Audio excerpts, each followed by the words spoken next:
یہ کہانی ایک ایسے شخص کی ہے جو اپنی نوعیت کا عجیب شخص تھا۔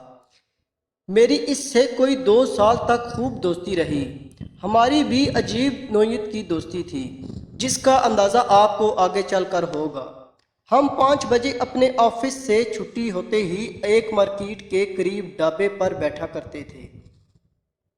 ہم سب دوستوں کی پہلی ملاقات اس ڈھابے پر چائے پیتے ہوئے ہوئی تھی اور ہم پھر سب دوست بن گئے۔ اگر میں یہ کہوں کہ ہم شام کو اس ڈھابے کے علاوہ کبھی کسی سے نہیں ملے تو اس میں مبالغے کی کوئی بات نہیں ہوگی۔ ہم سب یہاں بیٹھ کر چائے پیتے، روزمرہ روٹین کی باتیں کرتے اور ملکی حالات اور معاملات پر باتیں کرتے رہتے تھے۔ جس شخص کی بات میں آپ سے کرنے جا رہا ہوں اس کے آنے کی وجہ سے ہماری محفل کا رنگ زیادہ چمکنے لگا اور بات چیت میں مزہ آنے لگا تھا، اس لیے کہ ہم گھر کی باتیں بھی ایک دوسرے کے ساتھ کرتے تھے۔ کسی روز اگر ہم اپنی بیوی کی برائیاں کرتے اور کہتے کہ وہ بڑا تنگ کیے رہتی ہے، ہم وقت کسی نہ کسی مسئلے کی پٹاری کھولے رہتی ہے، تو وہ ہماری باتیں خاموشی سے سنتا رہتا اور جب بات ختم ہو جاتی تو اپنی عاجزانہ رائے پیش کرتا کہ بیوی بہت بڑی نعمت ہے، اس کے ساتھ ہمیشہ بہتر اور برابری کا برتاؤ کرنا چاہیے۔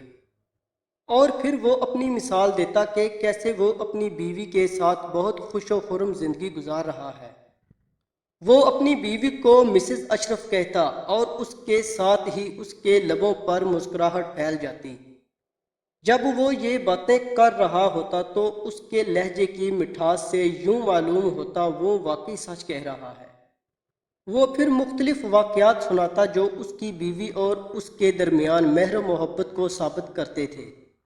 وہ بڑے خلوص کے ساتھ بتاتا کہ اس کی نوکری ابھی تک عارضی ہے اور وہ زیادہ پیسے نہیں کما سکتا، لیکن آج تک کبھی ایسا نہیں ہوا کہ اس کی بیوی نے کبھی اس سے زیادہ پیسوں کا تقاضا کیا ہو۔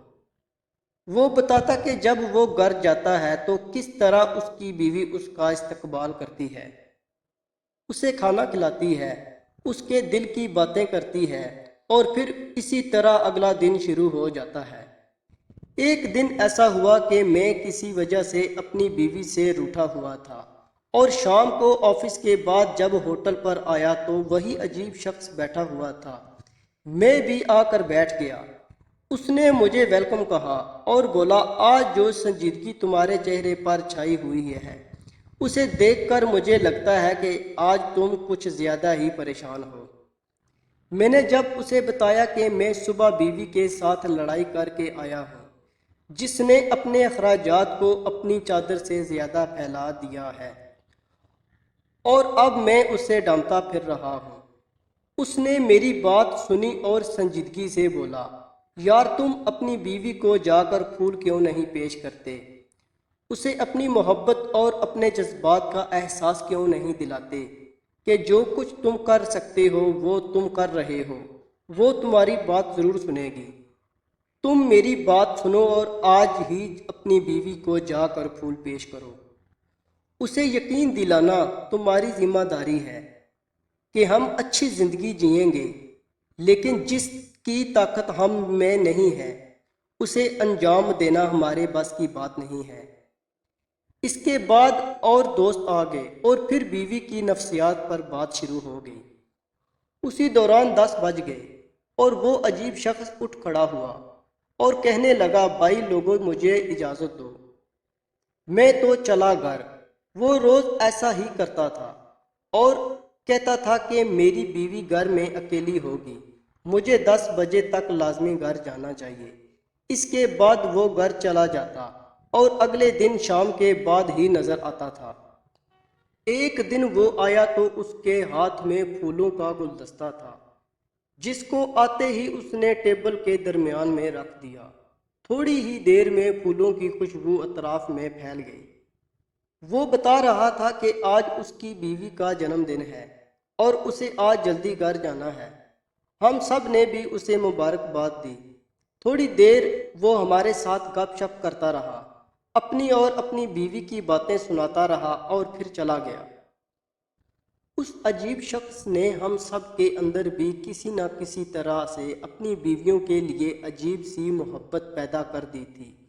حالانکہ ہم اپنی بیویوں سے پہلے زیادہ اچھے طریقے سے بات نہ کرتے ہوں، لیکن اس عجیب شخص کی وجہ سے ہماری رویوں میں کچھ نہ کچھ تبدیلی ضرور آئی اور ہماری گھریلو زندگی پہلے سے زیادہ خوشگوار گزر رہی تھی۔ اس لیے آئے دن ہم بیویوں کو اور ان کی نفسیات کو ضرور موضوع بحث لاتے تھے۔ اس کی وجہ سے ایک اور بھی فائدہ ہوا تھا کہ ہم ایک دوسرے سے بڑی کھلے انداز میں بات چیت کر لیا کرتے تھے۔ شاید ایسی باتیں بھی کر جاتے تھے جو سنجیدہ انداز میں کرنا ممکن نہ ہو۔ اس لیے جب سے یہ عجیب شخص ہمارے درمیان آیا، ہمیں زیادہ اچھا محسوس ہونا شروع ہو گیا تھا۔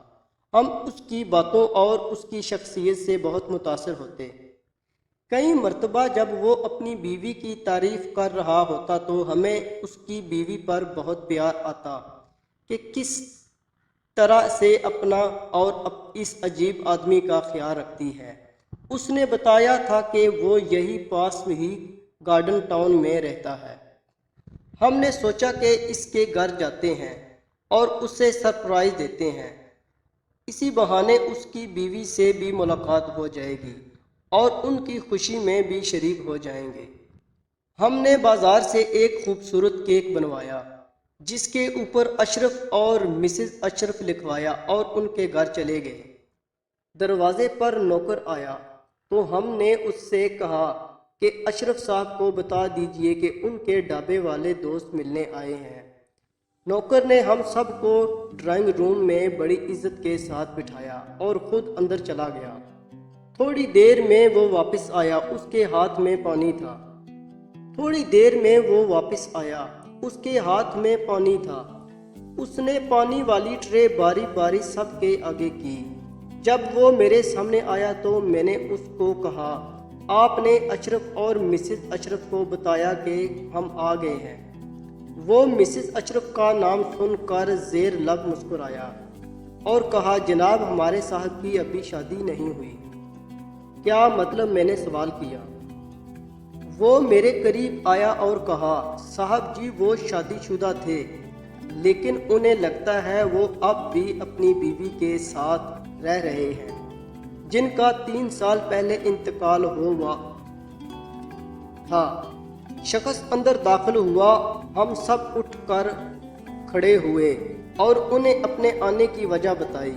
وہ بڑے پرتپاک انداز سے ملا اور پھر اس نے اپنے دائیں طرف اشارہ کرتے ہوئے کہا، دوستو یہ ہے مسز اشرف جن کا ذکر میں آپ کے ساتھ اکثر کرتا ہوں۔ جب ہم نے دائیں طرف دیکھا تو وہاں پر کوئی نہیں تھا، لیکن اس عجیب شخص کے چہرے پر ایک ایسی خوشی تھی جسے دیکھ کر ہم ایک لفظ بھی نہ بول سکے۔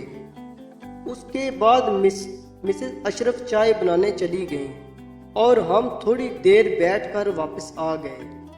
اگلے دن شام 5 بجے کے بعد وہ ہمارے ساتھ اسی ڈھابے پر تھا اور گزشتہ رات کی بات کر رہا تھا کہ میری بیوی بھی تم لوگوں سے مل کر بہت خوشی ہوئی۔